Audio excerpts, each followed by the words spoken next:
અમદાવાદ જિલ્લાના બોપલ વિસ્તારમાં કાર્યરત પીએસઆઈ જયેશભાઈ સામે ગેરવર્તનના આક્ષેપો ઉઠતા મામલો ચર્ચાનો વિષય બન્યો છે। મળતી માહિતી મુજબ જનતાની સેવા માટે નિયુક્ત પોલીસ અધિકારી દ્વારા નાગરિકો સાથે અયોગ્ય વર્તન કરવામાં આવ્યું હોવાના આરોપો સામે આવ્યા છે, જેને લઈને સ્થાનિક લોકોમાં રોષ જોવા મળી રહ્યો છે। સ્થાનિક રહેવાસીઓએ આ ઘટનાને ગંભીર ગણાવી તટસ્થ અને પારદર્શક તપાસની માંગ ઉઠાવી છે।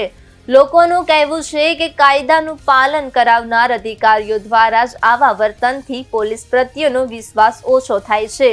આ મામલે હજી સુધી પોલીસ વિભાગ તરફથી કોઈ સત્તાવાર નિવેદન બહાર આવ્યું નથી, પરંતુ સૂત્રોના જણાવ્યા મુજબ ઉચ્ચ અધિકારીઓ સમગ્ર ઘટનાની જાણ કરી તપાસ શરૂ કરવાની પ્રક્રિયામાં છે। સામાજિક કાર્યકરો અને નાગરિકોએ જવાબદાર અધિકારી સામે કડક કાર્યવાહી કરવાની માંગણી કરી છે, જેથી ભવિષ્યમાં આવી ઘટનાઓ ફરી ન બને।